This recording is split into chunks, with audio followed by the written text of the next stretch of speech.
The Prophet ﷺ, he has a small group of believers, and his enemies are many, larger in number, more powerful in ammunition, more powerful in political alliances, larger geography that they own. So the Prophet ﷺ is always feeling he is going to be overpowered, he's outnumbered. How is he going to be able to stand up to them? And in the Quran, Allah subhanahu wa ta'ala, He comforts him with this idea. Allah says, فَسَيَكْفِيكَهُمُ اللَّهُ وَهُوَ السَّمِيعُ الْعَلِيمُ.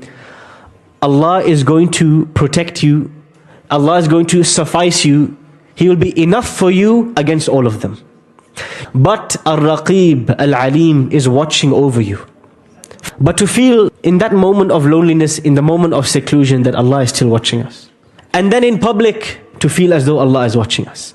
Usually every single one of us, we have a big difference in how we look publicly, who we are publicly, and who we are privately. And having this much of a difference means, to some extent, we don't really think Allah subhanahu wa ta'ala is Al-Alim.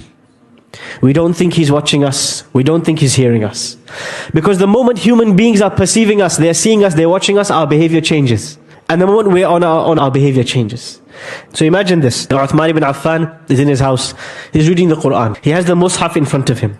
And he has been told that people are out there to kill you. Between you and me is the book of Allah. You still want to kill me? The Quran is in front of me. And that person would leave. And another person came. And he would say, between you and me is the book of Allah. You sure you want to murder me? And he would leave as well. Until eventually, they say the Misriyun came in. And he came in and he assassinated Uthman ibn Affan. And the blood of Uthman ibn Affan, in all the history books that we have access to, the blood of Uthman ibn Affan fell on one word in the Mus'haf. فَسَيَكْفِيكَهُمُ اللَّهُ وَهُوَ السَّمِيعُ الْعَلِيمُ. The blood of Uthman falls on the verse where Allah says, we will look after you and protect you from all of them. Allah is enough for you, and He is the hearing and the knowing. We try to worry about so many things that we can't control. The economy is not in your control. The weather is not in your control. People are not in your control. We cannot control the behavior of other people. Someone hurt you. Someone abused you. Someone's not speaking to you. Someone scammed you. We cannot control this. But it is enough for us to know and to sleep at night with peace, knowing what? Al-Alim knows it all. وَهُوَ السَّمِيعُ الْعَلِيمُ. Living with Allah's name, Al-Alim, means that every time we wake up in the morning, we have to refresh in our minds this idea that Allah subhanahu wa ta'ala is watching us. He is protecting us. He is recording every moment. And Allah Al-Alim is so powerful that sometimes you don't even open your mouth to ask Allah, but He will respond to your dua. How do you get to this level where Allah subhanahu wa ta'ala responds to your du'as, your deepest, most sincere requests, without you even asking Him? In a hadith, the Prophet ﷺ informs us that the way to get to this situation, he says that Allah subhanahu wa ta'ala conveyed to him that the most beloved thing that we can do to come close to Allah is His obligations. And then we continue to get closer to Him with optional acts of worship until we reach a level where Allah loves us. Hatta uhibba.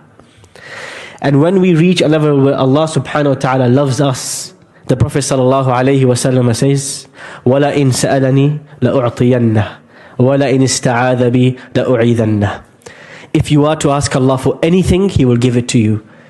And if you ask Him to protect you from anything, He will protect you. It requires a relationship. To get that kind of response from Allah, we have to up our game. The greatest and the highest level of having a relationship with Allah, al-ihsan, as the Prophet ﷺ defined it. How did he define al-ihsan? To worship Allah as though you see Him. And if not, then at least to worship Allah as though He sees you. In this world, we are watched by so many people. When we go out from our houses, we beautify ourselves for people. Allah told us to do this in the Quran. خُذُوا زِينَتَكُمْ عِنْدَ كُلِّ مَسْجِدٍ. Beautify yourself when you go to the masjid, right? But we would never dress at home the way we dress in public. If we don't feel that feeling, if we don't feel that consciousness, that pain, that Allah was watching me, really He was watching me while I was doing that. He knows really who I am. If we don't feel that shame, then the Prophet ﷺ said, إِذَا لَمْ تَسْتَحِي فَاصْنَعْ مَا شِئْتَ. If you don't have haya, if you don't have a shame from Allah, embarrassment, shyness from Allah, you will do whatever you want. What Al-Alim is telling us is, are you really comfortable that while you did what you did, and you saw what you saw, and you said what you said, Allah was watching you the whole time? Does that sit well with you? And this is where that feeling of shame, when you look at the prophets of Allah subhanahu wa ta'ala, all of them, although they are perfect, although they are free of sin, they all had that shame. The Prophet sallallahu alaihi wasallam stands up at night and he prays the entire night till his feet are swollen. And when Aisha radiallahu anha asks him the golden question, why do you pray at night when your previous and your future sins have all been forgiven? What does the Prophet sallallahu alaihi wasallam say? أَفَلَا أَكُونَ عَبْدًا شَكُورًا. How can I not be grateful to Allah? There is a deep sense of shame in front of Allah, that no matter what we do, we can never do enough. And Allah subhanahu wa ta'ala is watching and recording everything that we do. This is the tragedy of not knowing Al-Alim. And Al-Alim in the Quran, sometimes Allah brings it in pairs with another name, Al-Halim, the tolerant. It's amazing, He knows so much about us and He tolerates so much about us. He watches our movements, He sees our behaviors, He sees our speech, and still He gives us oxygen to breathe. Allah subhanahu wa ta'ala is so tolerant, so generous, so forgiving. He gives us time, He delays, He lets it go. We are scared of the taxman because we know that no penny will not be accounted for. Al-Alim reminds us that while we may get away in this world, that our judgment and our inspection and our auditing and our taxes will be counted on the Day of Judgment. Umar ibn Khattab, he used to frequently remind us, حَاسِبُوا أَنفُسَكُمْ قَبْلَ أَن تُحَاسَبُوا. You inspect yourself now before the biggest inspection.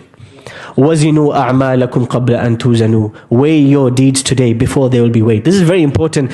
Allah subhanahu wa ta'ala doesn't look at the quantity of deeds that we do. He looks at the weight of these deeds. This is part of Al-Alim, As-Sami' Al-Basir. This is really the definition of ihsan, the highest spiritual state, to live in this world knowing Allah is watching you, knowing that our deeds count, knowing that our sincerity matters, not just the outward deed, but really the sincerity of that deed. And most of all, knowing Allah is watching out for you. I want to focus on this last point for a little while. While the Prophet ﷺ is in the cave of Thawr, and he sees on top of him a group of disbelievers who have been on a bounty hunt for his head. And who's with him in the cave? Abu Bakr as-Siddiq. And in this moment in time, this happens to all of us. When we get stressed out, when we get scared, when we see an enemy, we forget Allah subhanahu wa ta'ala is watching and looking after us. Abu Bakr as-Siddiq, in that moment, he gets scared. And he says, O Prophet of Allah, if they look down at their feet, we are finished. And the Prophet sallallahu alaihi wasallam reminds him, Ya Abu Bakr, what do you think if I told you that we are two, but there's a third one amongst us? Allah is with us. Knowing Allah is with you is a comfort. When all the enemies gang up against you, when all of the world is telling you things are going to go bad, you knowing that there is the Almighty Protector, Ar-Raqib, who is watching and He has your back, He's looking after you. In that moment, Allah was watching out for the Prophet ﷺ. But sometimes to teach us and to show us that He's watching out for us, Allah brings the evil this close to us and then He takes it away. How many of us have stared death in the face? It happened to me once. I'm standing on the edge of a road and I'm about to step on the road and a truck smashes into a car. I'm about to step onto the road. By a hair, Allah subhanahu wa ta'ala saved me. How many of us, we have all experienced things like this, where Allah brings us close to death, close to destruction, close to the thing we fear the most, and then He saves us. And He does that only to remind us, nah, Allah is watching and He's looking after you. Many of us, we have many obstacles in front of us in life. We're trying to pass an exam. Some of us trying to get married. May Allah help you all. We're all trying to climb a different mountain in life. Don't forget, every obstacle, every enemy, every difficulty, the only thing that's going to make us succeed and win and pass is the help of Allah subhanahu wa ta'ala. He is Al-Alim. He knows what it's going to take. And the moment we think it's me that's going to get us through, this is when we will fail. This is one of the reasons why the Muslims failed at Uhud. They started to think that strength was in numbers, not with Allah subhanahu wa ta'ala. And so knowing Allah is Al-Alim, it gives us reassurance and comfort in front of our enemies.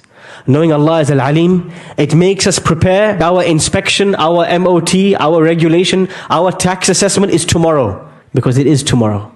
It is today. That assessment is going on every second. Knowing Allah is Al-Alim, We reach out to Him in dua because we know He is As-Sami'ul Alim. He hears even the words that we don't have the strength to say to Him. Knowing Allah is Al-Alim, the All-Knowledgeable, we feel as though He is with us even when we are alone. Just as the Prophet ﷺ, all by himself in the darkness of the cave, he remembered Allah is with him even though he is alone. Knowing as Allah is Al-Alim, it helps us to try be sincere, because we know that we can wear as many hats as we want, have the longest beard that we want, try to show our religiosity as much as we want, but Allah knows what is hidden in the heart, the real reason we are doing what we are doing, and we can never escape that reality in front of Allah. He knows the true you, not the you on social media, not the you that people think you are, but He knows the real you. And when we realize that, Al-Alim makes us ashamed in front of Him. He makes us break down in front of Him. Makes us have haya, embarrassment in front of Him.